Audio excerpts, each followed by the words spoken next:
বিস্তীর্ণ মাঠের সম্মুখে পেল্লাই এক রাজপ্রাসাদ, যার সামনে দাঁড়ালে নিজেকে একেবারে ক্ষুদ্র মনে হবে।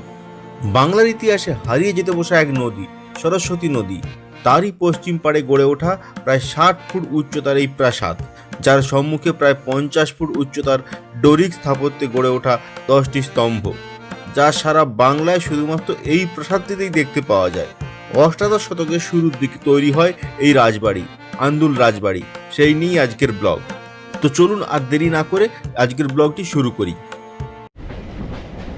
আনন্দধুলি সেই থেকে অপভ্রংশ হয়ে বর্তমানে আন্দুল।